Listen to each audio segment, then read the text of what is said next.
Welcome to Japan Station, where people come to talk about Japan. I'm your host, Tony Vega, and today we're talking about my recent trip to Japan, where I walked from Kyoto to Tokyo. I literally walked from Kyoto to Tokyo. It was an absolutely crazy experience, and I can't sum it all up in like 15 minutes. This is just going to be totally podcast style. I am uploading the video version to YouTube, to the Japan Kyo YouTube. You can see me here. If you're on YouTube, you can watch. You can see my little character here on my left, on your left, I guess. My left, my right. I don't know. Over here, right? No, wait, here. Sorry for the podcast people. It's like visual stuff here, and then you can see the whole Tokaido challenge right there behind me. Virtual background. Ooh, I hope it's not too buggy. But basically, I'm just going to talk and however long this is, however long it will be. So totally podcast style. Japan Station is originally a podcast, and it's only lately that I've been uploading the video versions to YouTube. But anyway, if you've been watching my stuff, listening to my stuff in the past, I don't know, like 2 months, you probably saw that I announced that I was going to be walking from Kyoto to Tokyo. I called this the Tōkaidō challenge. So basically I was going to be walking along the Tokaido, and the Tokaido is the East Sea Road. Literally, that's what it translates to. It's one of several routes that connected Kyoto to Tokyo. They were very, very important, especially in the Edo period. There were 5 routes, and the Tokaido was the most well-known one, continues to be the most well-known to this day. There's multiple Tokaidos at this point. So there's the Tokaido bullet train, right? The Shinkansen. There's the Tokaido main line, which is the normal train that goes along its own route, which is inspired by the original Tokaido. There's the Tokaido, basically like the highway where the cars go, which mainly gets referred to as the Kokudo I gosen, but sometimes it does get called the Tokaido as well. But and then there's the original Tokaido, right, which is the Kyū Tōkaidō, the old Tokaido road. My route was basically whatever Google Maps said. So essentially, I just would put in my locations into Google Maps every day and walk along a route generally based on the old Tokaido, but I was mostly walking along newer Tokaido routes, so along the train lines or along the highway, which was mainly the Kokudo I gosen, the national route number 1. So I did it. Now, if you're a long time listener to the show, or you're familiar with who I am, I'm legally blind, right? So I use a white cane to get around. Not really, like, it's not that I can't see completely. Like, if I'm in an area that I can see, that I'm already familiar with, I don't necessarily need the cane, but it can be helpful to spot stairs or stuff that maybe I miss because my eyesight is not that great, or like a pole or something, when I'm in areas that I'm not familiar with. But also, like, the cane is to let people around me know that, hey, I can't see you. Maybe like if there's a bike coming at me, at a high speed, I may not be able to get out of the way in time because I can't see it with enough warning. And so the cane lets them know, like, hey, this guy, maybe he can't see like 0, or maybe he can see some, but the point is he can't see very well, so you should get out of the way, right? So I had my cane the whole way, and that definitely was an incredibly important part of this whole journey. Essentially, I started September 20th. I arrived in Japan September 20th, 2023. And then the next day is when the actual Tōkaidō challenge really got started. And I arrived in Tokyo, in Nihonbashi. It's a very famous historical bridge right by Tokyo Station. I arrived in Nihonbashi on October 19th. So that took 29 days. There were 4 days off that I had to use to do various things. Sometimes it was to exchange money. Sometimes I had to go buy this or that. Sometimes it was, I did use them to rest. I did a tiny bit of sightseeing, like once or twice, but mainly it was to get stuff done or just really to take a break because as I will get into, there were some blisters and things like that came up along the way that warranted a bit of rest. So, but I got there in 29 days. Now, just a couple, disclaimer, full disclosure. I did have to omit a few parts of the journey. Now, specifically, it's 3 areas. There was the Suzuka Toge, which is the Suzuka Mountain Pass. Now, you may have heard of Suzuka as in the F1 Grand Prix location. There's also like what's it called? Like an amusement park called Suzuka Circuit, and that's in Mie Prefecture. Now, Suzuka Toge is known as one of these difficult spots. It's called a nansho.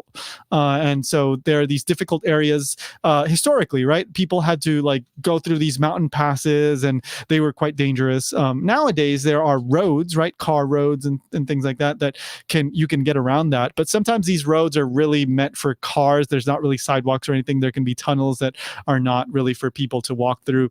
And so, I got to a certain point where I had to essentially take a taxi through that area to get to the next area where I could continue walking. So Suzuka Toge I had to skip. That was Shiga Mie Prefecture area. I also had to skip the Satta Toge, which is over in Shizuoka and more towards the east of Shizuoka, like eastern Shizuoka Prefecture. That's another well-known mountain pass. Toge can mean like mountain pass. I had to skip that. I was very unsure about how the road would be for the car area, right? The car alternative. And so that was like 6-7 kilometers that I decided to skip for my own safety. Again, because I'm legally blind and walking through these, very like mountainous hiking type areas can be very dangerous if I'm by myself. I love doing that kind of stuff, but if I'm by myself, it could be quite dangerous to basically, be walking along these things where you could fall off a cliff or something like that, right? So I didn't want to skip it, but I just didn't have anybody to walk with that day, and so I had to do it. And then the last big area that I had to actually skip, but make a conscious decision to skip was the Hakone area. So I didn't completely skip the Hakone area. Thankfully, I was able to find a friend, someone who's been on the Ichimon Japan podcast before, Miyuki. She came down from Tokyo and we walked some of the main areas, the preserved areas of the old Tokaido road, cobblestones, these cobblestone roads up the mountain, and these routes that were like coming in and on the road and mud and just uphill, and it was wonderful. It was really fun, but doing that by myself would have been very dangerous. And I'm so glad that I was able to do that with someone, that I was able to experience Hakone, which is known as quite possibly the most difficult portion of this whole roughly 500 kilometers that connected Kyoto to Tokyo, right? Of this Tokaido road. So unfortunately, I wasn't able to do the whole thing with her because that is like a 30-kilometer, chunk. And most of it is just normal car road, but it's just in up, the mountain and then down the mountain.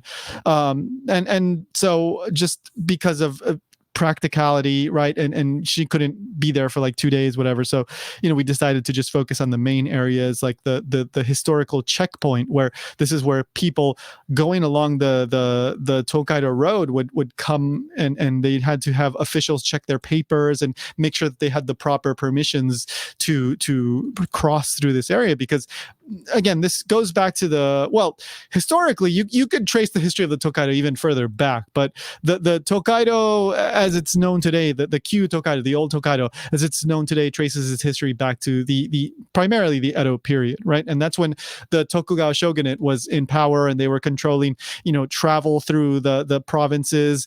And what would happen is, and I'm sorry if you already know this, but just for anybody that's unfamiliar, right? Like there was the Sankin Kotai system, and so the lords of these different domains had to travel back and forth from Edo to their domains, and this was a way to keep them in check, right? To make sure that they couldn't rebel so easily.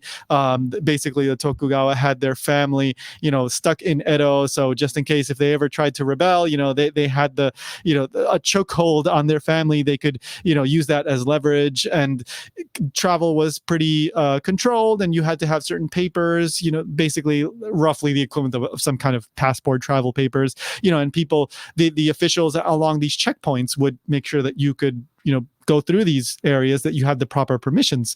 And so in Hakone, right, which is, I guess it's about an hour and a half from Tokyo. It's a very beautiful, wonderful area. Great. There's so many tourists there, like non-Japanese tourists too. So it's very popular. You've probably heard of it, but if you haven't been there already, they've restored a portion they've restored one of these checkpoints. And it's a great, it costs 500 yen. You can go there and you can check it out. Great history, great experience. So I was able to go there, and we were able to go roughly to the top of the Hakone area and check out the view, check out the lake, and get some pictures of Mount Fuji, which you can get some great views of Mount Fuji from there as well. So I had to skip a portion of Hakone. But I did get to hit the main areas, and I'm so happy about that. And thank you so much to Miyuki, my friend, who got that done with me, right? So thank you. So aside from that, though, I basically walked the entire way. I got lost so many times, so many times. So basically, as I said, I tried to model my route after the old Tokaido. And some of you may know there's the 53 stations along the Tokaido, right? And there's this famous series of ukiyo-e woodblock prints that depicts these 53 post towns, right? So they're called 53 stations, but they're post towns, right? Like stations gets confusing because of train stations, and there are train stations that are named after, that area, the post town. But essentially, they were called like something Juku or Shukuba Machi. So, for example, what's one like Miya Juku, right? The Miya post town that's in the Nagoya area, or the Kusatsu Juku that's in the Kyoto area, or what's another one? Let's see, I'm blanking on these. Hamamatsu Juku or whatever. Like, so basically, you would just add like Harajuku. It's the same kanji as like Harajuku and Shinjuku, but you by itself it was pronounced shuku, and then you add the juku at the end, and that's the post town. That's the Shukuba Machi. So these were these little towns that travelers would maybe stay there. They'd stay a night as they work their way along the Tokaido. These were immortalized in this famous series of ukiyo-e, right? These 53 post towns. So there's the 53 post towns, and then there's the bridge at Kyoto, which is considered the ending of the road, and the bridge at Nihonbashi, right by Tokyo Station in Tokyo, that was considered the beginning. So it's basically there's 55 stops along the way, so to speak, the beginning, the end, and then the 53 post towns along the middle where people would, stop, sleep, eat, stuff like that.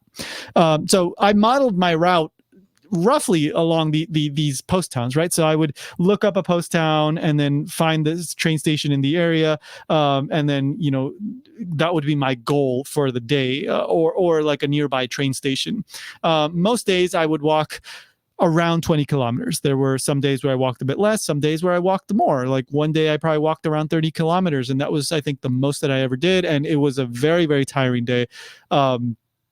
That was maybe one of the most difficult days for various reasons. But for the most part, I tried to keep it at 20 kilometers. And the thing is, though, like as I mentioned earlier, I got lost so many times because, Google Maps is great, but it's certainly not perfect. It would often lead me down the wrong way. And then on top of that, like I'm not good at seeing maps because of my eyesight, right? Like it can be very difficult to see some kinds of graphics. In general, like seeing text is very difficult. I have to zoom it really closely. Seeing people's faces, at a regular distance is not possible. Seeing regular size text, not possible. Seeing traffic lights, not possible. I can't see traffic lights. And so like seeing off at a distance and seeing like, oh, this seems incorrect, or matching that with a landmark on the map or something like that, that was basically not possible or extremely difficult. And so between bugginess on Google Maps, my inability to confirm some of these things visually, often I would end up going the wrong way, and then Google Maps would compensate, but then it would maybe do it the wrong way. And so there were so many times, so almost every day I got lost, and some days I got lost like really bad. Like, for example, one day, I don't know if this was exactly the route that Google Maps originally intended to have me go down, but I think this was possibly Shizuoka Prefecture, or it was right at the end of Aichi Prefecture, like right along that border.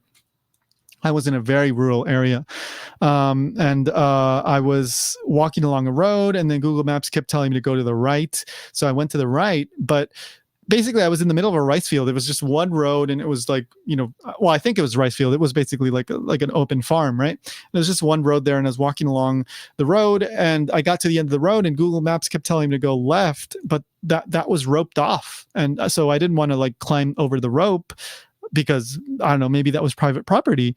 But there was another road to the right, but Google Maps kept telling me to go to the left, and so I thought, okay, maybe something happened here. Maybe there's some construction or something and I can't go to the left. So I went back to the main road, walked for a while, but then realized like, okay, there's no more sidewalk here. This road may not go to the direction that I'm trying to go to.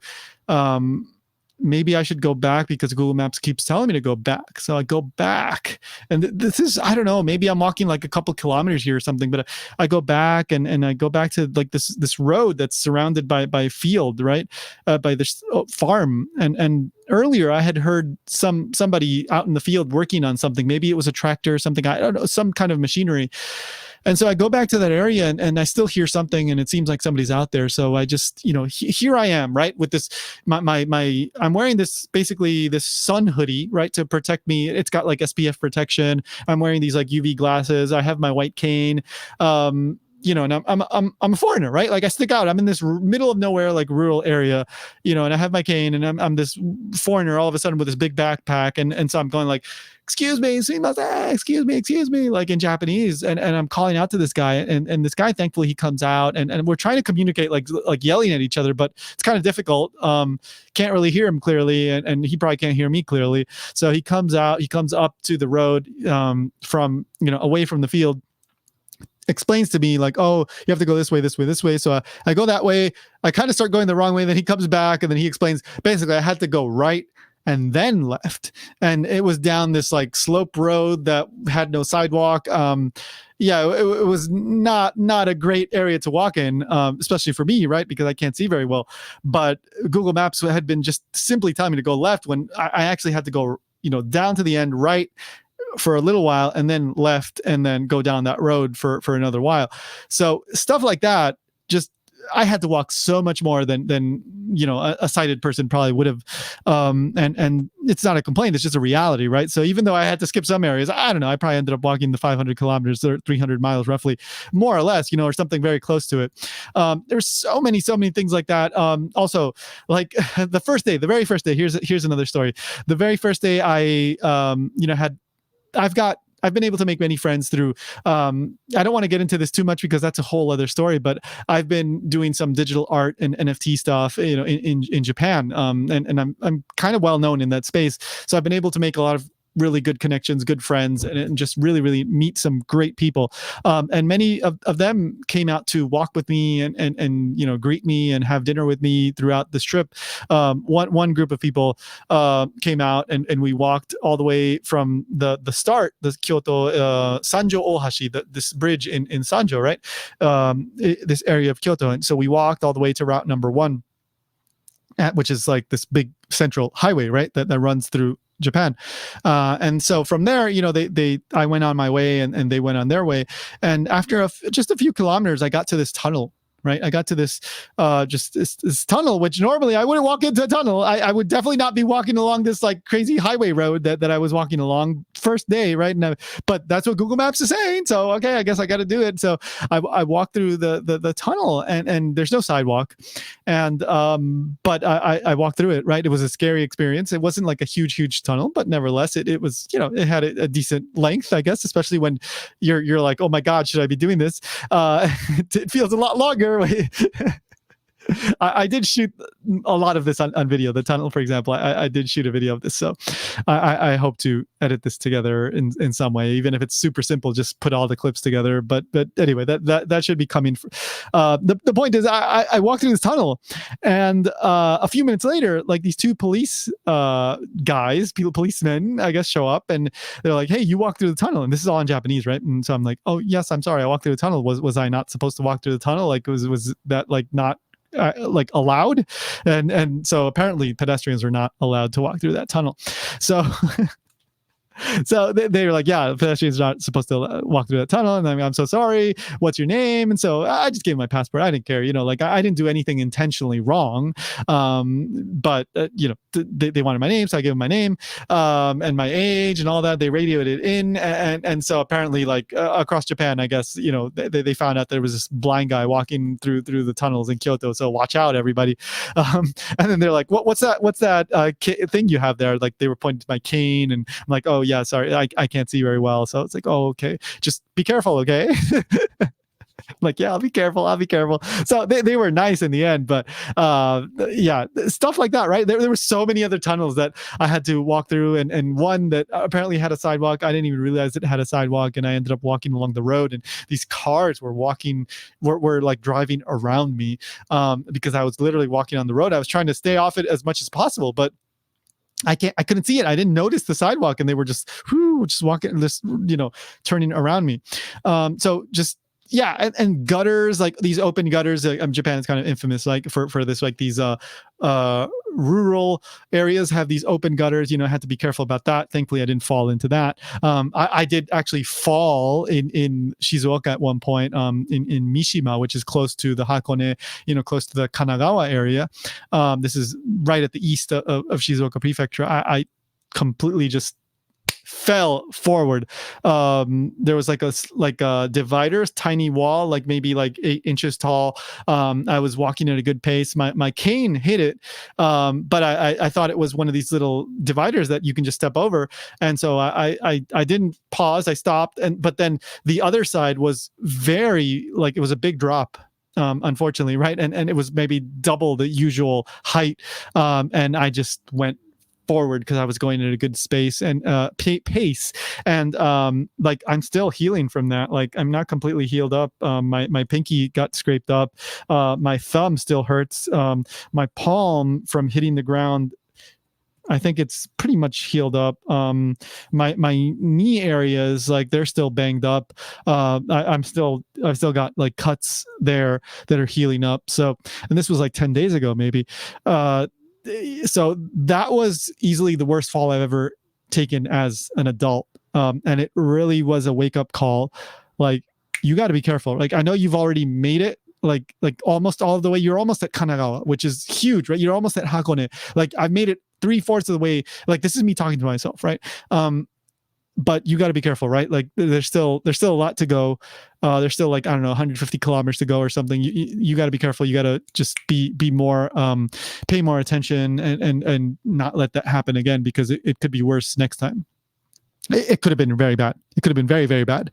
Thankfully, it wasn't. It was bad in the moment, but I got over it. And there was a nice lady with a baby and like a little kid who saw me fall, I guess, and she came over and was like, "Are you okay?" And she allowed me to use her sink, which was right outside her house, to wash my hand, because it was bleeding.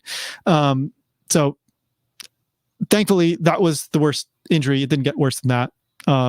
But for the most part, I was quite safe. Along the way, like coming close to Nagoya, I got a blister. It was very painful to walk. My left pinky toe got a blister. And that was, unfortunately, the shoes were too tight. I thought they were good size.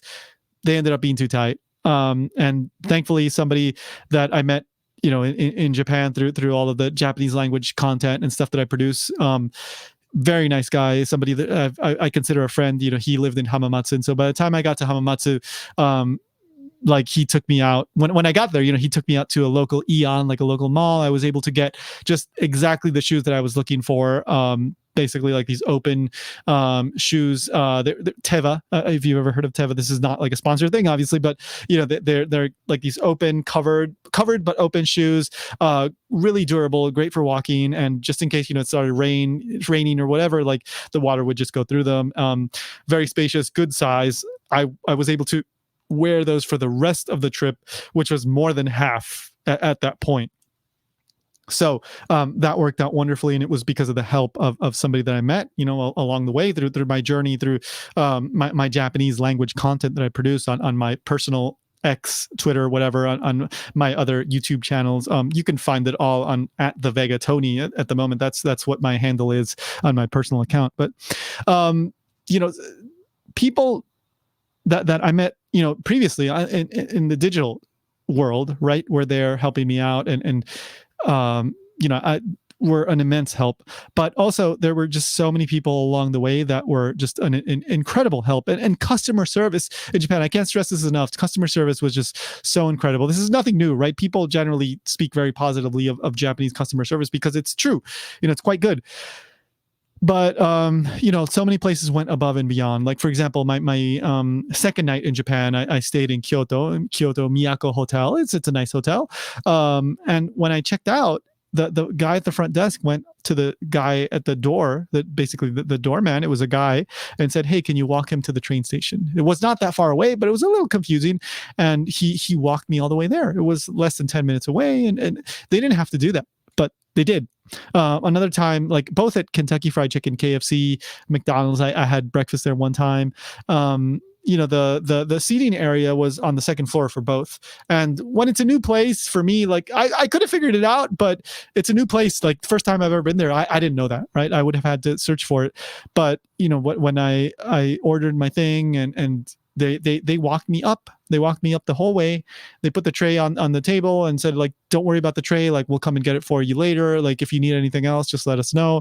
And this is just excellent customer service, even at the bottom, the total bottom of the food world, right? The food industry. Like, it's fast food. It's international fast food. It's not even like a Japanese chain, which might like want to try to distinguish itself or whatever. But service at these places was just incredibly nice, and they went above and beyond, and I'm so grateful for that. Generally speaking, at the convenience stores, there were like one or two exceptions, but for the most part, they were like just so nice, and they would walk with me and like, "What do you need?" And I'd ask for help, right? Or sometimes I wouldn't even ask for help. They'd come over, they see the canes, said, "Do you need any help?" And I'd get the rice balls, whatever that I needed for that day. Speaking of food, basically most days my food was I'd get 2 rice balls and a sandwich in the morning at the local convenience store that was right by my hotel, and put it in my bag, and I'd walk. And then when I get hungry, I'd just eat it, keep walking. Like, because a lot of the areas that I was walking in, like, especially when you get to like Shizuoka Prefecture, or even like Shigamiya Prefecture, there's not much around there, right? There might be some convenience stores along the road, but sometimes I wouldn't be able to see them. So just to play it safe, like, I would buy my food in the morning, put it in my pack, and walk. And that was my kind of, in a way, like my safety net, right? Like, if I found something along the way, and that almost never happened because I wasn't even really looking for it, because I had that safety net, right? I knew my lunch was there. I didn't want to waste time looking for something. So yeah, I would eat on the road, on the floor, just on the side of the road, on like, I would sit on a guardrail or something, and yeah, just do that. As for like, how did I do this, right? Would I stay at each place? Like, no. So that would have been crazy. And a lot of these like post town areas are quite rural, and there's nowhere to sleep there. Or if there is, it's like a tiny little guest house or something like that. Not the best place for me, because sometimes I would need help from the front desk and this and that. So essentially what I would do is I would pick a hub.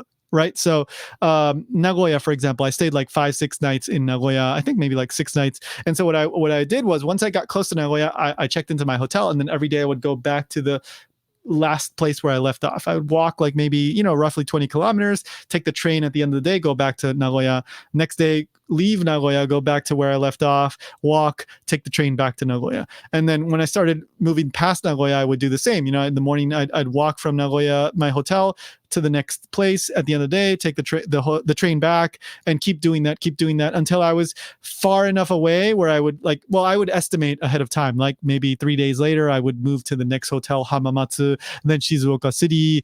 And then where was the next one?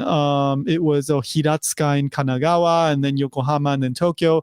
That was the latter part. At the beginning, I stayed one night in Kyoto, then I stayed in Kusatsu, which is in Kyoto. Then I stayed in Yokkaichi 2 nights, I think, and then Nagoya. So that was 30 days of hotels, because I had the 3 nights in Tokyo as well, in Shinagawa. So, I had to spend a good amount of money on the train as well, going back and forth. But it was just much more convenient that way to do it that way rather than trying to find a place at every single location. Because, as I've said multiple times, like many of these areas, there's just nothing there, right? These are like these little towns that people live there. There's houses, but there's nowhere to stay there. So you have to stay somewhere else. And that's how I did it, and it worked out quite nicely. I'm sure I could have done it more efficiently, but I'm happy with how it turned out, and yeah, it turned out okay. Even like things like after I would finish walking, right? Like the dinner, every day was a little bit of an adventure, unless I was meeting somebody to go eat. And this happened, a decent amount of times, but most of the trip I was completely by myself. Well, during the day, aside from like maybe 2 or 3 days, I walked completely by myself. But in the evenings, I did meet quite a few people, maybe like 7 or 8 nights. Aside from that, I was me by myself, and I had to find restaurants. I had to, maybe look it up on my phone and try to find it, ask people, for directions sometimes, or sometimes I would just literally oh, this smells like a curry place. Go in, it's a curry place. Or I would listen to people outside talking and go, oh, this seems like a ramen place because they're talking about the firmness of the noodles or this or that. Or many times I would actually just find what seemed to be a restaurant, go up to it and say, excuse me, what kind of restaurant is this? What do you serve? Because I can't see the menus. I can't see the displays. I can just see that there's something there, but I can't distinguish what it is. So I have to ask the server, the waiter, waitress at the front, what is this? And I got by, but every single day was an adventure. Every single day was like, what am I going to eat today? Right. And you really come to be grateful for those little things, right? Like when you're at home and let's say you're I don't know, whether it's your parents or your partner, your wife, your husband, or whoever, if somebody's cooking for you, like you come to be so grateful for stuff like that. Because in my situation, like I don't mind doing that, once in a while, if I have to go, to a new location and eat at a restaurant or whatever, like that's totally fine. Like, and figure it out and ask for advice on the menu. But, when you do that every single day, almost for almost a month, that every single thing is an adventure, right? And adventure is fine and all, but sometimes you just want to eat something, right? And so you come to be so grateful for those little things when people are like in your life that are there and they might cook for you, or you don't have to worry about that. That's my situation. But what my point is that the gratitude, right? You really learn, like it's not as easy as how can I put it? Like every single day was a challenge, right? Every single day was a challenge, and you really come to appreciate when it's not a challenge, right? When it's easy, when people are there to help you. As for the weather, I was extremely fortunate. I was extremely fortunate. There was only one day when it rained really hard and got wet. Thankfully, I was walking with a friend, and he really made it so much easier that day. We walked really, like I didn't have to get lost. Like he was just the guide, and we walked really fast. We got there faster than I would have, probably like an hour and a half faster than I would have by myself. And I'm so grateful to Neil, who came down from Tokyo to walk with me from Hiratsuka to Totsuka in Kanagawa. And yeah, so that was wonderful. Despite the rain, it was a good experience, a good memory that I will, I'm so grateful that he was there to help me out. And there's just so much more that I could say. There's so much more that I could say. But I think I'm going to have to divide this into maybe other videos.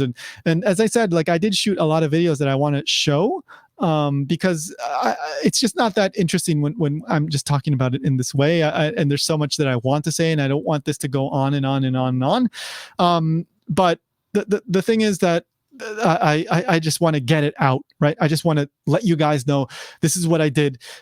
It was crazy. It was amazing. I'm so glad I did it. It was not easy, but I made it. And I made it to Nihonbashi on October 19th. And there were people waiting for me there, people from this whole like digital art thing that I've been involved with in Japan. And it was an amazing, just really moving experience. And then the next day we had a party at Kyle's bar. So if you're a longtime listener of Japan Station, you know that I've worked with Kyle from Tokyo Explosion Podcast and Hard Officers in the past, and he's opened a bar with his wife, or I think it was his wife's idea, but he's there and he's always there. And so we had a party there, and it was wonderful to see just people come and celebrate, and people just be happy about this accomplishment. And also a listener, a longtime patron supporter, Kuro, came. He's a longtime supporter of Japankyo and what I do here on Japan Station, Ichimon Japan. He listens to the shows. He's a big he knows more about me sometimes than I know about what I've done. I forget stuff, and he would remember and tell me, you don't remember. But Kuro was incredibly nice, and he came to the party, and I had a wonderful time talking to him, getting to know him. And then the next day he took me in his car with his wife too, and we went to the Haneda airport so that I could return back to Hawaii. And he drove me there from my hotel in Shinagawa, and we had a wonderful time talking and getting to know each other. And he helped me out the airport, and he helped me go exchange my money back to dollars. And Kuro, just thank you so much. It was I am so glad I got to meet you in person and get to know you, and hopefully we can meet again next time I'm in Japan or whatever, because it was just I was so happy that you came, and that somebody from the Japankyo side of things was there to I don't know, just have fun and enjoy the experience with me, and thank you for that. So yeah, the Tōkaidō challenge. I mean, I could keep going and going and going. There were so many tough moments, and I think I will find ways to discuss this in other ways, maybe on Ichimon Japan. And as I said, I want to release videos that I shot while I was there. Just beautiful sights, Shizuoka to Yaizu, this coastline walk that I did. It was just amazing. I walked through 4 tunnels. I saw the ocean, and it was raining that day, but it wasn't that bad. And it was just one of the most memorable experiences that I've ever had in Japan, just walking along this coastal road on my own, by myself. That's something that I will never forget. And just so many like moving moments, so many nice people along the way that would just see me like lost and come up and say like, hey, do you need any help? And they'd walk me over this area, that area, men, women, old people, older people. And my friends Miyuki, who came to walk with me to Hakone, I'm just so grateful that I had this experience. And I want to make it very clear here, like this was expensive. Like I had to pay for 30 nights of hotels and food and train and all these expenses along the way, the shoes and my backpack beforehand. Like I had to spend so much money on clothes and things beforehand. And I want to say thank you to the Hawaii Association of the Blind, who supported me with $5,000. So thank you for that. They were like the main sponsor of this, and there's also others, and the patrons, and thank you so much to patrons who supported also on Ko-fi, and my former employer also, who I still have a close relationship with, Mr. Kobayashi from Nikansa Hawaii. He supported with $500, and again the patrons and who donated extra, and of course the people who donate every single month. If you want to support what I do, japankyo.com/Patreon or ko-fi.com/Japankyo, you can go check that stuff out. Links are in the show notes usually, but thank you so much to everybody. I truly appreciate this. And there is so much more that I will be mining from this experience, whether it's for my shows or in the form of those videos or moving forward, inspiring other things that I do. I would love to talk about exactly why I did this, and maybe that'll be mainly for another episode, but I'll just kind of sum it up with this, that there's 3 aspects to my life at the moment. I'm not employed by anyone. I'm doing this all on my own. I'm trying to make this work, and what I do, I'm trying to build a stable income. I am not there yet. I'm nowhere near there yet, but taking these chances and doing these things are something that I think will help me get closer to that. But as I said, there's 3 main areas. There's the Japankyo side, which I've been doing since 2016, and I talk about Japan and educate people about Japan and do it in a fun way and do it from my own unique perspective. And thankfully, I've been able to grow a following there, and people support on Patreon, occasionally on Ko-fi, and I really appreciate that. So thank you to everybody who does that, and you help me pay for those costs that I have to incur to make this happen. Then there's the Japanese language side of what I do, and that is heavily focused on the digital art NFT stuff. And that I created this character named the Majison, which you can see on the side here for the YouTube people right there, my right. Yeah. That's the traveler Edo traveler version, I guess you would say, but there's the default version, which is this cute pink character. I've been able to develop a pretty strong following in Japan. Almost 8,000 followers on my personal X account, and I produce Japanese language content, and I've been growing that little by little. I know NFTs is a dirty word for many people, but my approach has been pretty different, and that was kind of the spark that led me to do this big challenge. At the end of the day, what I wanted to do was create something, do something. I was uploading videos daily to my personal X account, Twitter account, whatever you want to call it, and so many people told me this is inspiring, and they were very positive and learning about, the white cane and all that.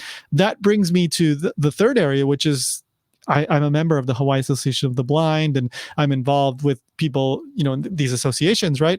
Especially the HAB, the Hawaii Association of the Blind. And I've been a member for 9 years. I'm a board member. These issues, helping people out who have visual impairments, bringing awareness, helping people understand what the white cane is, and the fact that you don't have to be completely blind to use a white cane. The fact that most people are not completely blind, right? Most people can see something, even if it's very little, or light sensitivity or something. These are issues that are important to me.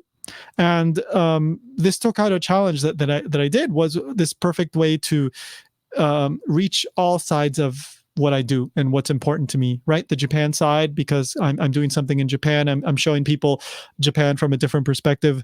The Japanese language side, because I was doing something with this character. I was using this character, going like every single day, like I would put the character in my backpack and I would walk with the character in my backpack because I had a little plush of the character. I take pictures with it and all that. And, conceptually it links back to the character. But again, Maji-son, if you want to find out more about it, you can check out the stuff that I do, links in the show notes. And I will talk more about this character soon. I think it's fun. It's interesting. And I know not everybody cares, but if you do, it'll be there for you to learn more about it. But anyway, so the Japanese side in Japan, I have a decent following there, and people were paying attention and caring about what I was doing. And then finally the side for the raising awareness of people with visual impairments and all that, and how we do things and how we overcome our challenges, showing that we're capable of doing all these different things that maybe even some sighted people would never even think or want to do, or maybe be able to do.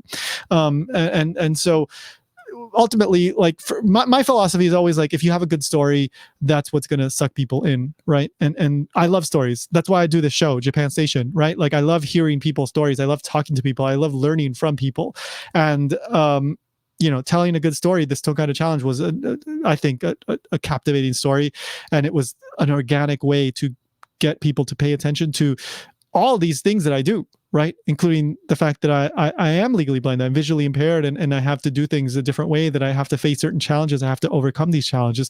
The fact that I created this character that I'm trying to do things with, the fact that I'm a content creator with a passion for Japan. This was an organic way to do that, and in my opinion, I think it was a very big success. For example, the post where I announced that I completed, the Tokaido challenge, that I arrived in Tokyo, that got over 50,000 views, and a lot of my other posts were getting, most were getting over 1,000, if not well over 1,000 views, and just great comments and support, and just overwhelming positivity. So I'm so happy with how this turned out. And again, there will be more content coming related to this or inspired by this. So I will let you know when that's out. I need some time to go through the footage and put it all together, but that should be coming in the near future. And I would love to do more stuff like this. We'll see. It costs a lot of money. I can't do this maybe, another time. Like, I can't spend $5,000 of my own money, but if somehow we can get more stuff going like this and funding and all that, I would love to continue doing things like this. Maybe I won't walk for 30 days or whatever, but maybe I can go on other adventures in Japan and document it in my own way. But we'll see. For now, that's it. If you want to support, and again, you don't have to. This is free content, and I always put it out as free content. But if you do appreciate what I do and want to support what I do, you can head on over to japankyo.com/Patreon. or ko-fi.com/Japankyo for the one-time donations. Patreons as little as $1 a month. You could become a member, get early access to episodes, unfortunately, there's not like huge perks, but you can DM me and we can talk and you can give me ideas for episodes and stuff like that. I'm always happy to get input from patrons and see what I can do, when it comes to that sort of thing. And then of course, don't forget to subscribe. I am putting up video versions of these episodes on the YouTube as well. So if you want to see me talking, I don't know, or if you just want to listen to me, whatever you prefer, hit that subscribe button over on Japan Station. I also do another show called Ichimon Japan, and an episode of that should be coming soon. So I'll leave it at that. Thank you so much for watching this. Hopefully you found it interesting. Just know I'm alive. I'm healthy. This was an amazing experience. There's more to come. And we're going to be getting back to, the regular schedule, as we move forward, more episodes of Ichimon Japan, Japan Station and all that, and maybe some other stuff with videos to come. So thank you. And I'll be back next time.